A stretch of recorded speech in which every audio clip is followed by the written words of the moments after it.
Hi, and welcome to the SEO podcast, Unknown Secrets of Internet Marketing. My name is Chris Burris, owner of E-Webstyle. I am Charles Lewis, your Internet Marketing Specialist. Thank you guys for tuning in to the most popular Internet Marketing podcast on iTunes.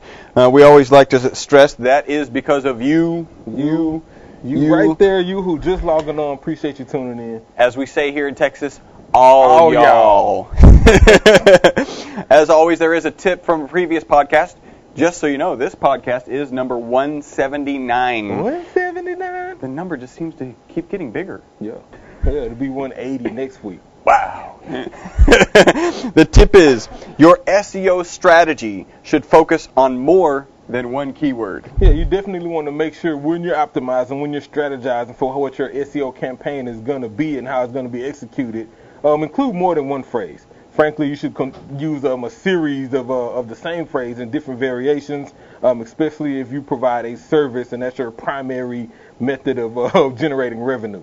If your site is maybe an e-commerce site and you sell different products, then of course adjust your SEO keyword strategy accordingly. May need to include like regional terms, exactly. Suburbs, actual city, towns, whatever. You may want to include services that your product you sell is used for. Right, as secondary key phrases to help your content rank. Remember, we are your friendly local neighborhood top position snatchers, where our mantra is, don't be a deuce.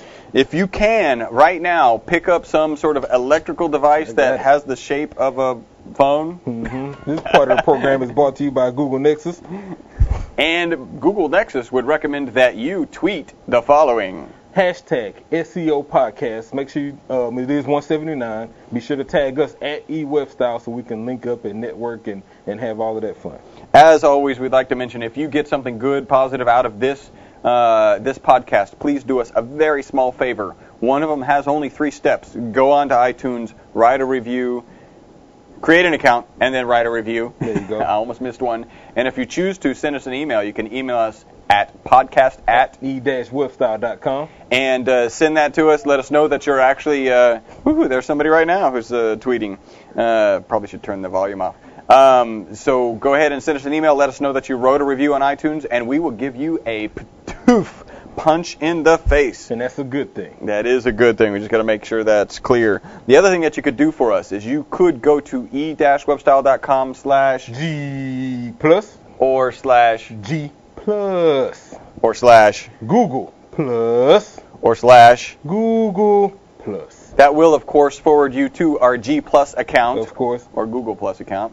I think it's just a G+ account, right? G+, yeah. And leave us a review when you get there. Tell us what you learned. Matter of fact, do this for me. Mention which podcast you listened to, and tell me what you thought about it. Please. Hey, we got a couple of reviews. One almost brought a tear to my eye. Not a tattoo, but a tear to my eye. This one, the title is only 2 stars, which is actually not bad for the complaint. The title says, Poor Sound Quality. This is by Drays84. It says, the sound quality was unlistenable. Yeah, is that a word? Unlistenable. Yeah. I don't think I could say that. Got to get that worked out. We agree. We're working it out. On it. And hopefully this sounds right. I mean, you notice the little contraption that's clipped to the collar on my shirt should be improving that sound quality. So yeah, we actually are aware that 1 or 2 of our podcasts after we got the lapels actually got worse. Mm-hmm. So we're pretty confident that we've got that fixed. So if not, let us know. Yeah, which one was you listening to? Yeah, So if it's bad, let us know.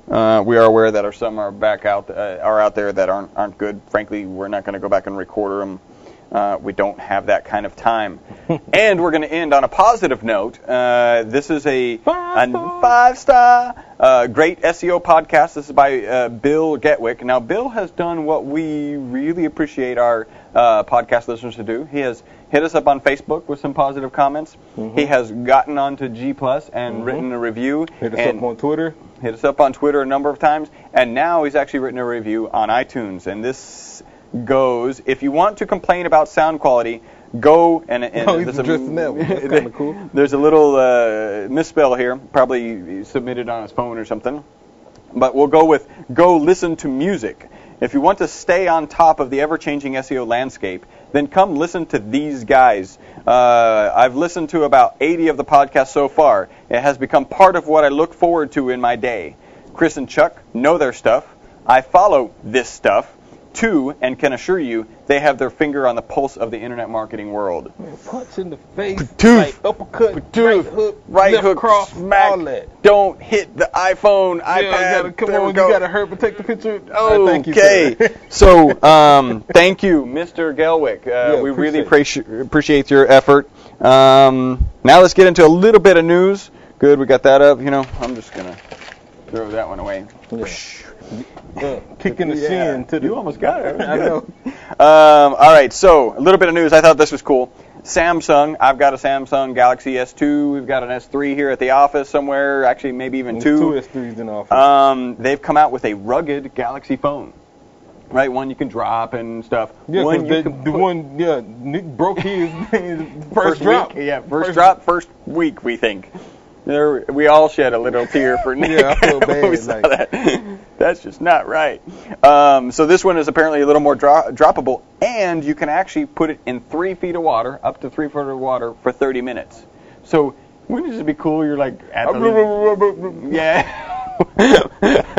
Well, that would just be weird. I'm calling you underwater. What if you head over to a duck pond, you see some fish, and you drop your phone in the water and take a picture? That'd be kind of cool. What about those rare instances when you actually see a mermaid, right? You can't take a picture with a regular phone. You needed a rugged GS3. Hey, Galaxy, if you want to hire me as your spokesperson, you sold me on it. You almost made me believe I might see a mermaid. With the Galaxy Rugged 5, you can see mermaids. Mm-hmm. All right, I'm not really pleased with this. Apparently, as of this Saturday, unauthorized unlocking of cell phones is illegal. Yeah. That just sucks. Yeah, so now they can't just send you a threatening letter. They actually have they can actually prosecute. I didn't, essentially they didn't mention the penalties. I'm assuming that wasn't covered because the penalties are few, like $50.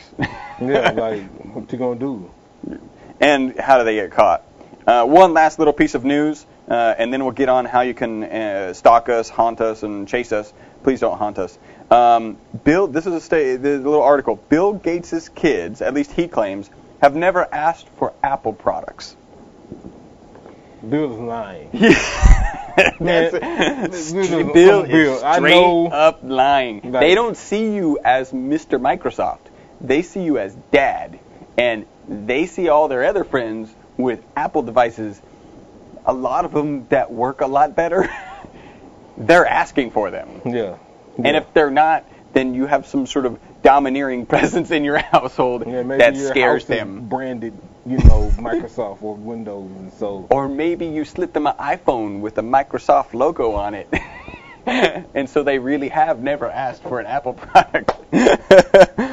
All right. We really like it when you stalk us and chase us and find us, and you can do those things by going to Facebook.com/E-Webstyle, Twitter.com/E-Webstyle, YouTube.com/E-Webstyle. And again, if you want to give us some content, ask us a question, you can do that either on our Facebook page, which we just mentioned, or send us an email, podcast@e-webstyle.com.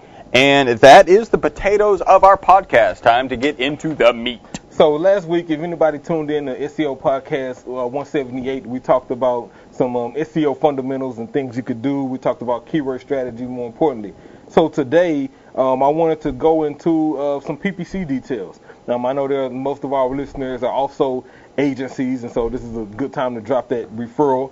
Oh, yeah. Info. Remember, if you're an SEO company and you've got some clients that maybe are in a competitive industry that you're not really comfortable taking on, send them our direction. We actually have at the bottom of our webpage, e-webstyle.com, is a link to our referral program, and you could get compensated for sending us that referral.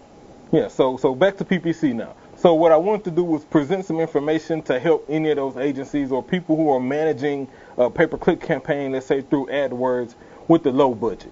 right? So anytime your budget's low, but you're maybe in a industry or a service that's high competition, then how you manage that budget and how you structure that campaign is key to the success of it. And so got a few tips. Pulled this from Search Engine Land. My guy Matt Lawson wrote it. With pretty good information in here.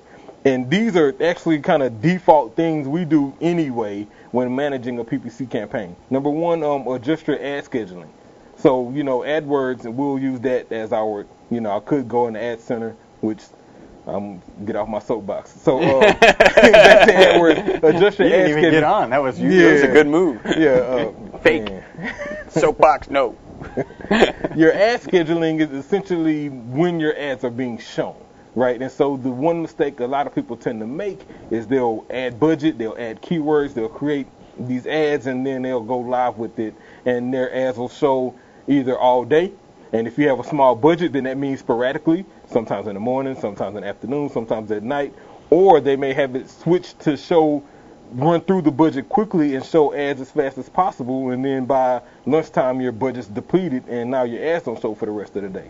Instead, look at your sales process. Figure out when is your peak time to close deals, especially like if your ads are phone call driven, then run your ads from 9 to 3, right? When you're there to probably take that phone call. If you notice that you get tons of conversions or product sales overnight, then run your ads overnight and not during the day when people are kind of window shopping. So take advantage of the ad scheduling feature. As an example, if you were, say you wanted to have a PPC campaign for, emergency SEO services, clearly you would want to run that after hours, because during regular time you can just pick up the phone and call us. Yeah. Let's use emergency plumber. You want to run that emergency plumber campaign after hours. Yeah, because that's when it's an emergency. So number 2, add negatives to block irrelevant or unwanted traffic. This is key.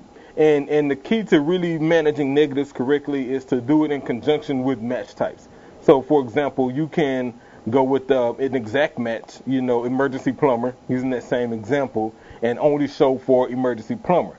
The problem is, if you happen to run that same ad on, let's say, broad match, then you may get emergency plumber, blah, blah, blah, and blah, blah, blah has nothing to do with your company. And so you either need to go exact match or make blah, blah, blah a negative. As an example, blah, blah, blah could be another company name. Exactly. Right? Emergency plumber, ABC plumbing, and you're CDF plumbing. So clearly that's a negative word that you probably don't want to go after. Yeah, they're looking for that company. Some people bid on company names, but yeah, just do your research and figure out if that's the best conversion for you. Take advantage of the negatives. And my personal tip, which is not on the paper, is block them at the campaign level, because that way you don't miss out on any other terms. Now, if you have a huge, humongous negative list, then do it at the ad group level, because it makes sense to be more granular. Number 3. That sounded really complex. It sounded complex? It was. So you can, to simplify, you can do it at a campaign level, right? Your campaign has emergency plumber, water heater repair, and bathroom remodeling, all in that campaign. Right. You can create negatives, and those same negatives would apply to all of those ad groups, or you can apply negatives to each one of the ad groups. Depending on how your campaign is set, make the best decision on how your negative should go. That makes sense. Yeah, overall negative for the entire thing. For instance, if you want to get rid of ABC plumber, then you would want to do that at campaign level. Yeah, exactly. If you wanted to get rid of some other more granular term, maybe you don't need to get rid of it in other of those campaigns, of those groups, ad groups. Interesting. Number 3, shift your campaign budgets around. So that's like using that same example. Let's say bathroom remodeler is really bringing in nice conversions. You're getting leads from it. You're getting phone calls, and you're closing a couple. But it's spending more. And then you have your other campaign, emergency water heater or emergency plumbing repair, and it's spending money too, but it's not really converting. Pay attention to that. Don't just let it run. Pause it. Matter of fact, with a client today talked about pausing ads. Pause it and shift that money to what's working. And then reanalyze. Now that you shifted it to what's working, go back to the first step. You can make it work better by probably adjusting the ad scheduling or adding some negatives and things like that. So it's okay to shift money around to different campaigns. I'll take it a step further and say it's okay to do it on different platforms. So, Bing, for example, may be costing a lower click and you may be getting lower traffic, but you may be getting higher conversions there. that Bing searcher may just be in more of a purchasing decision than the person from Google. If that's the case, then shift those funds to Bing and start working in Bing to figure out how you can get more traffic there.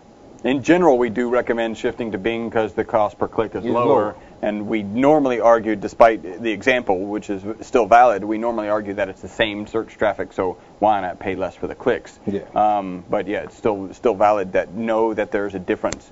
You know, I was also thinking, you mentioned shift money is as opposed to drop a campaign. And maybe if you an ad group. So maybe you're running a couple ad groups and you see that one of them is running a much more efficient, you're getting a better close ratio on actual business, not just people getting to your site, then your tendency is to shut off the others and put those on, and that may be okay, but you should periodically bring them back on because people's search habits and the way they search can change over time. For instance, you know, our podcast used to be just the internet marketing podcast, and then we realized more people search for SEO, so we added SEO, and then we realized that it's actually both. It's actually shifted back to internet marketing. So we just included both in those terms. So if the search environment is changing from the user's perspective, you may have all your money in the ad group that's currently no longer the most valuable one. So turn the others back on. Or even check your ads, right? Ads can go stale. So you may have a campaign that's been running smoothly and effectively, it's spending okay, you're getting leads, but you're constantly showing the same ad, right? Remix your ads, do some A/B testing because that could improve. Wicca. Yeah, that's do that. Remix the ad. That's what that was? We said, wicca. Wikipedia. Next. Just moving on. Nothing to see here. Okay, so number 4 says confirm a standard campaign delivery method. I think in simple terms what he's saying is come with something kind of consistent.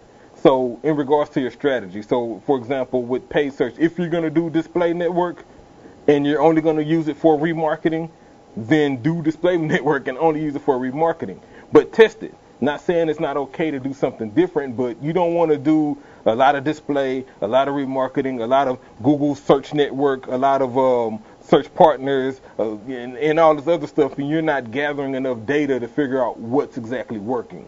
So make sure if you're going to do those things, track them with dates, with times, take notes on the things you've changed, and then, you know, rinse and repeat and review your data to figure out which one of those strategies work the best for you. I like number 5. Number 5 is utilize device targeting. So AdWords gives you the option to target devices, right? So I can make these ads only show up on desktop and laptops, or only show up on mobile phones, or only show up on tablets. Frankly, only show up on iPod tablets, or only show up on Android tablets. I mean, you have that sort of functionality. And so if your service, let's say we had a client does windshield repair. If you're doing windshield repair, it's key that you make sure your ad's showing up on mobile devices, because anybody searching for a windshield repair likely just happened and now they need that windshield repair. They're probably mobile. They're probably willing to make a decision right then. Also, keep in mind that, first off, I read this stat earlier this morning, 25% of searches are now coming from a mobile device. Yeah. That's just going to keep growing. 1 out of 4 searches happen from a mobile device. So if you have a product, make sure you're targeting mobile devices, especially if that transaction can happen right there. Take advantage of that. Number 6, leverage location targeting. This is key. One of the things this article doesn't talk about, which I'll say right now, is make sure your analytics and everything is set up, because that's the only way to really know what location you should be targeting. Right? If you're looking at analytics and you have your conversion tracking set up, like use all of the tools available, and you're saying that you have high conversions in New York, right. And lower conversions in Texas, or even frankly, you have higher conversions on an iPad in New York and lower conversions on an iPad in Texas, then take advantage of the tools and target New York, only iPad, and go back to step 4, shift that budget there, and then rinse and repeat and see how that goes. So take advantage of the location targeting. In the process of doing exactly that, what you described, and not particularly iPad related, with a client that we met with this morning. So yeah. And last but not least, adjust your network settings. So like I was saying earlier, you have a display network, you have Google search network, then you can have it so it only shows on google.com. So take advantage of which networks tend to work for you. In analytics, you can go and see where that traffic came from. So you'll know which ad it came from, and since it's your campaign, you know where you ran those ads at. And that's how you can determine which network you should be using, which one you should be focusing on, and which one you should not. Just because it's not working in a specific network doesn't mean you shouldn't use it. It just means you're probably using it the wrong way. For example, if you're using display network and you're spending your budget really fast probably, and you're not getting any leads or conversions from it, then you're probably using display network wrong. Instead, use display network for, let's say, remarketing, right? And so that way you're sending traffic, you're sending people to your site who've already visited your site before. And so now they're more likely to convert this time. You're still using display network, but at a better usage for your campaign. So that was it. Optimization tips for a low budget PPC account. I'll post this on Facebook, and you guys hit us up, tell me what you think. Excellent. I just wanted we got a tweet here, which was learning at the feet of the SEO masters. Gotta love that. Feet of the SEO. Yeah, like that's awesome. Do one of those right so you guys go out and follow at your_world_pro. Oh, AT. Yeah. All right. This is the end of podcast. I think we covered everything. Seems like it was really fast. Cataclysm. Oh, we forgot to do that in the beginning. So now is the portion of the podcast where we do the algorithm cataclysm. So, typical. You saw that? That was awesome. So typical algorithm change. This one happened the other day, January 22nd. Another Panda refresh. And so, according to what I read on the Google blog, it affected 1.8 of searches worldwide. So that was January 22nd, like 3 days ago. Mm-hmm. We saw a pop, like one of our sites.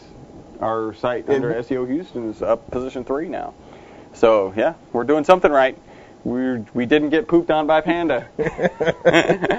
All right, so you guys have been listening to the most popular internet and SEO marketing and SEO podcast on iTunes. Yeah, what he said. Again, that is because of all y'all. Thank you so much. Remember, do us that little favor. Go into iTunes, write a review. Go to our G Plus account, write a review. We really appreciate that. We'll give you a punch in the face, which is a very good thing. And this wraps up podcast number 179. Until the next podcast, my name's Chris Burris. I'm Charles Lewis. Bye-bye for now.